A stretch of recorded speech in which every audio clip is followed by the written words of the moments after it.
सभी स्टूडेंट्स का मैं सरस्वती विद्या मंदिर की ऑनलाइन क्लास में स्वागत करता हूँ। देखिए स्टूडेंट्स, गत पीरियड में हमने पढ़ा था अधिवासों के बारे में, अधिवास के प्रकार, अधिवासों की विशेषता, विभिन्न प्रकार के अधिवास, जिसके अंतर्गत हमने पूर्ण कर लिया था ग्रामीण अधिवास का जो बिंदु था वो हमने पिछले कालांश में पूरा कर लिया था। अब अगला जो हमारा टॉपिक्स है वो है नगरीय अधिवास की विशेषताएं। ग्रामीण अधिवास की विशेषताएं हमने पढ़ी थी। अब है नगरीय अधिवास की विशेषताएं। देखिए स्टूडेंट्स, जिस प्रकार मनुष्य की जो कुछ बस्तियां हैं वो ग्रामीण क्षेत्रों में है, उसी प्रकार कुछ बस्तियां हैं वो नगरीय क्षेत्र में है।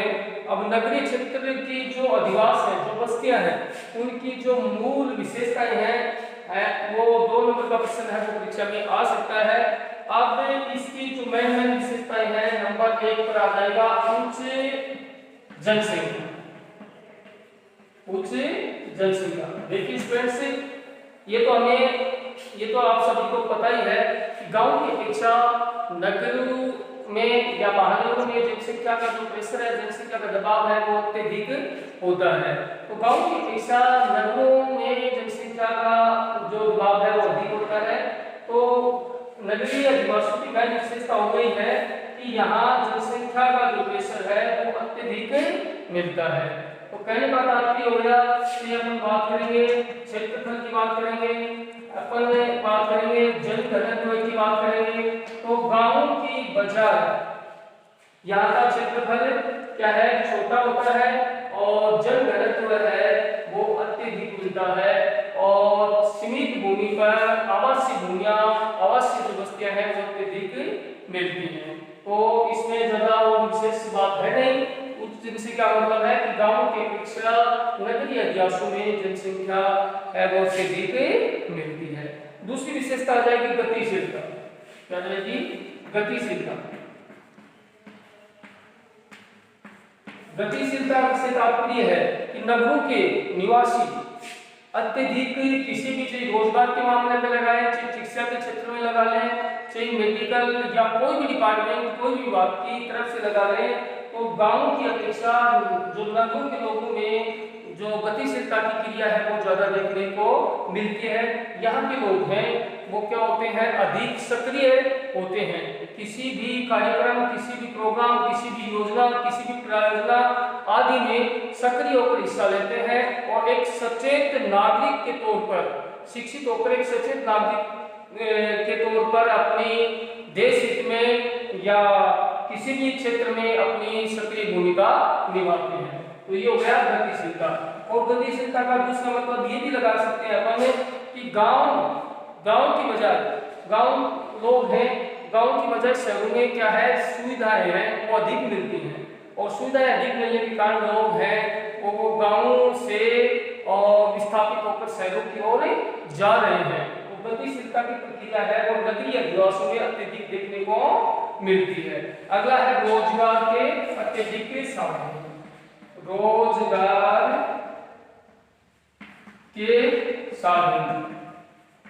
देखिए स्टूडेंट्स, नगरीय बस्ती में, नगरीय अधिवासों में रोजगार के साधन अत्यधिक मिलते हैं और रोजगार हेतु ग्रामीण क्षेत्र के जो लोग हैं, छोटी बस्तियों के लोग हैं, छोटे गांवों के लोग हैं, दानियों के लोग हैं, वो रोजगार हेतु अपने मूल स्थान को छोड़कर नगरों की ओर पलायन कर रहे हैं।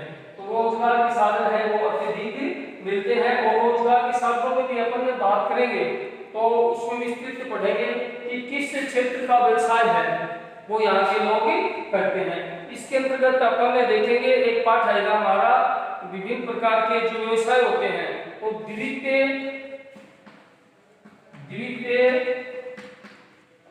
तृतीय और चतुर्थ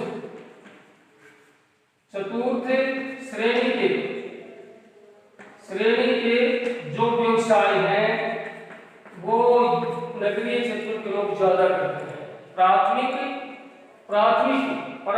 व्यवसाय को छोड़कर, प्राथमिक व्यवसाय को छोड़कर नगरीय लोग हैं वो द्वितीय, तीसरे यानी दूसरे, तीसरे और चौथे व्यवसाय में अधिक संलग्न होते हैं। यानी कहने का तात्पर्य हो गया कि इनका जो जीवन है, इनका जो मूल व्यवसाय है वो कृषि आधारित न होकर सेवा क्षेत्र में अत्यधिक सुनियोजित होते हैं ये लोग। तो द्वितीय, तृतीय और चतुर्थ श्रेणी के व्यवसाय हैं वो ये लोग अधिक करते हैं। अगला रहेगा उच्च शिक्षा, चिकित्सा और उच्च आवश्यकताओं की पूर्ति है वो अत्यधिक यहाँ पर होती है। गांव की बजाय शहरों में उच्च शिक्षा के जो संस्थान है, चाहे बात करें अपन यूनिवर्सिटी की बात कर लें, उच्च टेक्निकल सुविधाएं की बात कर लें या अपन पॉलिटेक्निक की बात कर लें, तो गांव की बजाय नगरों में उच्च शिक्षा का जो ग्राफ है प्रतिशत है वो अधिक देखने को मिलता है। मेडिकल सुविधाएं हैं वो भी क्या है शहरों में ज्यादा पाई जाती हैं। इसलिए जो मूलभूत सुविधाएं हैं इनकी पूर्ति गांव की बजाय शहरों में या नगरों में अधिक होती है। इसलिए भारत के ग्रामीण क्षेत्र के लोग हैं वो इन उच्च शिक्षा की बात करो, चाहे चिकित्सा की बात करो, चाहे मेडिकल या और जो भी डिपार्टमेंट है शिक्षा विभाग के, या फिर अपन बोलेंगे कि नवीन जो रिसर्च होते हैं वो ग्रामीण क्षेत्र की बजाय और नगरीय अधिवासियों में अधिक देखने को मिलते हैं। अगली बात करते हैं सामाजिकता का अभाव। क्या जाएगा 5वां बिंदु हो जाएगा सामाजिकता का अभाव। देखिए स्टूडेंट्स, ये तो हम जानते हैं कि शहरी क्षेत्र में जब मनुष्य रहता है तो उसमें सामाजिक रीति रिवाज, तीज त्योहार, रस्में, रहन सहन आदि से मनुष्य है वो एक दूसरे से के बीच में दूरी ज्यादा रखता है। इसलिए यहाँ जो सामाजिकता में क्या होता है, एकल परिवार की जो प्रथा है, एकल परिवार की प्रथा है वो नगरों में अधिक देखने को मिलती है। यानी शहरों में कहने का तात्पर्य हो गया कि शहरों में माता पिता या उसकी संतान तक ही परिवार सीमित होते हैं। इसके पश्चात है वो क्या है सामूहिक परिवार या संयुक्त परिवार प्रथा है, उसका अभाव नगरीय अधिवासियों में कम देखने को मिलता है। और जटिल श्रम विभाजन पहली विशेषता रहेगी, जटिल श्रम विभाजन। जटिल श्रम का विभाजन का तात्पर्य हो गया है कि गांव के लोग जो रोजगार के संसाधनों पर टिके होते हैं तो रोजगार के लिए वो जटिल से जटिल श्रम विभाजन करते हैं। कहने का तात्पर्य हो गया है कि जो कृषि संसाधनों को छोड़कर और अन्य प्रकार की जो सेवाएं हैं, उच्च डिग्री हासिल करके, उच्च शिक्षा प्राप्त करके लोग हैं वो अपना व्यवसाय है वो क्या करते हैं विभिन्न क्षेत्रों में डिवाइडेशन कर लेते हैं। चाहे वो बात करेंगे वाणिज्य की बात करेंगे या व्यापार की बात करेंगे या अपन करेंगे कि फेरी वाले लोग, या अपन ये कह सकते हैं कि अनुसंधान के क्षेत्र में भी है ये लोग भी गाँव की बजाय नगरीय लोग हैं वो अत्यधिक लगे हुए होते हैं। तो ये जो प्रश्न अगर परीक्षा में आ भी जाता है तो हमारे दिमाग में यही चीज होनी चाहिए कि किस तरह से गांव की बस्तियों के लोग किस प्रकार रहते हैं, उनकी विशेषता देनी है, और शहर के लोग हैं वो किस प्रकार जीवन यापन करते हैं, उनकी क्या विशेषताएं हैं। इस प्रश्न को कतई ही रटने की आवश्यकता है नहीं। अब हम पढ़ेंगे नगरीय अधिवासियों के प्रकार।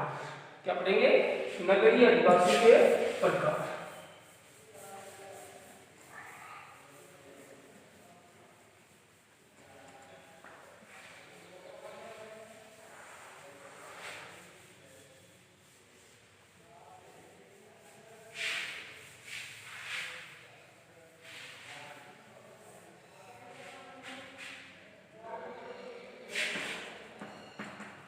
नगरीय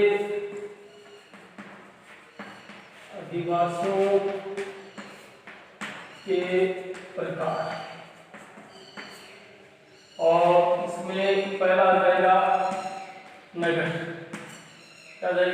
नगर।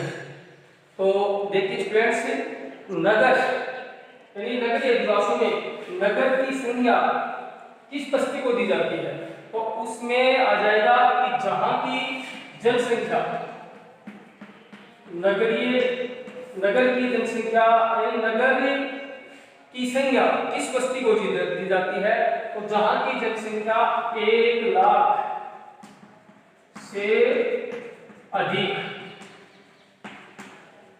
जहां की जनसंख्या 1 लाख से अधिक किंतु 10 लाख से कम हो, ऐसी बस्ती को किसका रूप दे दिया जाता है, नगर का रूप दे दिया जाता है। यानी परीक्षा में प्रश्न आ जाए तो स्टूडेंट्स लिखना है कि नगरीय अधिवासियों के निम्न प्रकार है, जिसमें पहला प्रकार आ जाएगा नगर उस बस्ती की जनसंख्या जिस बस्ती की जनसंख्या 1 लाख से अधिक हो किंतु 10 लाख से कम होनी चाहिए, और वो नगर है, वो बस्ती है, वो शहर है, क्या कहलाता है, नगर कहलाने की क्या रखता है, योग्यता रखता है। दूसरी बात आती है, दूसरा जो प्रकार आता है वो है महानगर। क्या जाएगा, महानगर। और महानगर है हमारी बुक के अनुसार जहां की जनसंख्या 10 लाख से, जहां की जनसंख्या 10 लाख से अधिक हो, 10 लाख से अधिक हो, उस बस्ती को, उस नगर को महानगर की संज्ञा दी जाती है। अगला जो तीसरा जो प्रकार आता है वो है सनगर। ये सनगर है, और सनगर जो शब्द है वो 1915 में इस शब्द, ये परीक्षा में छोटा प्रश्न आ सकता है, ध्यान रखना स्टूडेंट्स, 1 नंबर का प्रश्न है वो आ सकता है। तो 1915 में ये था पैट्रिक, ये नाम याद रखना पड़ेगा, पैट्रिक ये विचारक है, पैट्रिक गिडिज ने सबसे पहले सनगर शब्द का इस्तेमाल किया था। यानी सनगर शब्द है वो किसकी देन है, 1915 में पैट्रिक गिडिज ने इस शब्द का प्रयोग किया था, नगर के लिए सनगर शब्द का प्रयोग किया था। और सनगर का अर्थ होता है कि अलग अलग नगरों, क्या होते हैं, नगर होंगे वो क्या होंगे, अलग जो नगर होते हैं, और उन नगरों की जो विभिन्न प्रकार की जो बस्तियां होती हैं और उनके जो रूप होते हैं, उन रूपों को मिलाकर और क्या नाम दे दिया गया, सनगर। अब उदाहरण के तौर पर हम समझेंगे, जैसे दिल्ली के पास है, जैसे दिल्ली के पास, दिल्ली का उदाहरण लेंगे, अगर दिल्ली का उदाहरण लेते हैं, जैसे दिल्ली के पास गुरुग्राम, क्या जाएगा, गुरुग्राम या नोएडा, क्या जाएगा, नोएडा की जो बस्तियां हैं वो, जैसे नोएडा अलग हो गया और गुरुग्राम या गुरुग्राम अलग हो गया, लेकिन जो नोएडा और गुरुग्राम में जो बस्तियां हैं वो किसके समान है, दिल्ली के समान है। तो दिल्ली के आसपास के जो भी छोटे नगर हैं उनकी आकृति के अनुसार जो बस्तियां होती हैं उनको सनगर बस्तियां नाम से जाना जाता है। और इस शब्द का गिन से रखना, इस शब्द का सबसे पहले प्रयोग पैट्रिक गिडिज ने किया था। ये हो गया तीसरा प्रकार। ये क्या हो गया, तीसरा प्रकार। चौथा जो प्रकार है वो देखिएगा, चौथा जो प्रकार है वो है बृहत नगर। चौथा जो प्रकार है वो हो जाएगा बृहत नगर। बृहत नगर अंग्रेजी में इसका जो नाम है वो दिया था मेगालोपोलिस।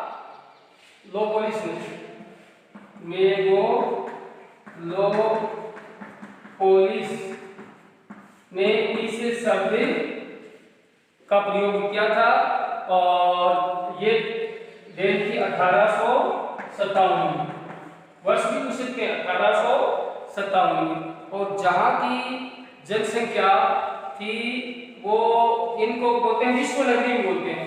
ब्रह्मनगर को बोलते हैं विश्व नगरी। क्या बोलते हैं? विश्व नगरी। और इनकी जो जनसंख्या है वो मिलेगी कितनी? 50 लाख से अधिक। 50 लाख से अधिक जनसंख्या मिलेगी। और जिसके अंतर्गत उदाहरण के तौर पर अपन लंदन का उदाहरण लगा लेंगे। विश्व में लंदन है, मुंबई है, ठीक है, दिल्ली है, ये सब के सब क्या है? ये बृहद नगरों की श्रेणी में आते हैं। तो स्टूडेंट्स मैं आपको बता रहा हूं कि यहाँ इस क्षेत्र में आपको छोटे क्वेश्चन मिलने की संभावना है और बड़े क्वेश्चन भी मिलने की 100% संभावना ही नहीं है। 100% प्रश्न आएगी। अब सबसे पहले हमें दिमाग में सोच लेना है कि नगरीय अधिवासियों की क्या विशेषता है जो हमने जिसका अध्ययन कर लिया है। इसके पश्चात हमने पढ़ा है नगरीय अधिवासियों के प्रकार और पहला जो प्रकार था वो है नगर। और नगर वे बस्तियां कहलाती हैं जिनकी जनसंख्या 1 लाख से अधिक किंतु 10 लाख से क्या होनी चाहिए? कम होनी चाहिए। ऐसी बस्ती का रूप है वो नगरीय अधिवासियों की श्रेणी में आता है। इसके पश्चात है महानगर। क्या है? महानगर। और महानगरों की जनसंख्या है वो 10 लाख से अधिक। किसी भी शहर की जनसंख्या अगर 10 लाख से अधिक है लेकिन क्या होना चाहिए? ये है 50 लाख तक पहुंचनी चाहिए। और वे सब के सब शहर हैं वो महानगरों की श्रेणी में आते हैं। तीसरा जो प्रकार है वो शहर। और ये जो शहर शब्द है वो 1915 में पेट्री की गणित ये एक या आधा नंबर प्रश्न जो छोटे प्रश्न आते हैं अति लघुतात्मक प्रश्न आते हैं उसके अंतर्गत ये दोनों प्रश्न आने की पूरी संभावना है। करीब 1915 में इस शब्द का सबसे पहले प्रयोग पेट्री की गणित ने किया था। और नगर की परिभाषा एक बार 2 साल पहले बोर्ड की परीक्षा में है। नगर क्या है? तो नगर एक नगरीय अधिवासियों का प्रकार है और जिसकी सीधी परिभाषा होती है कि जो बड़े नगर होते हैं उनके पास छोटे नगर भी होते हैं। जैसे दिल्ली क्या है? बड़ा नगर है। और दिल्ली के पास अपन उदाहरण ले लें, गुड़गांव का ले लें, गुरुग्राम का ले लें या नोएडा का ले लें। तो नोएडा और गुरुग्राम की जो बस्तियां हैं, जो अधिवास हैं, वो किससे मिलते जुलते हैं? दिल्ली से मिलते जुलते हैं। तो वे संलग्न बस्तियां कहलाते हैं और इसका प्रयोग पेट्री गणित ने किया था। चौथा नंबर है वो बृहद नगर। और बृहद नगर को विश्व नगरी कहते हैं। बृहद नगरों को क्या कहते हैं? विश्व नगरी कहते हैं।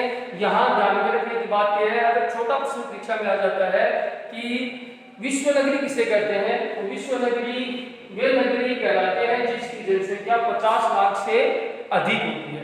जिसकी जनसंख्या 50 लाख से अधिक होती है वे नगर क्या कहलाते हैं? बृहद नगर या विश्व नगरी कहलाते हैं। इस शब्द का सबसे पहले प्रयोग मेगालोपोलिस ने 1857 में किया। तो ये हो गए क्या? नगरों के नगरीय अधिवासियों के विभिन्न प्रकार।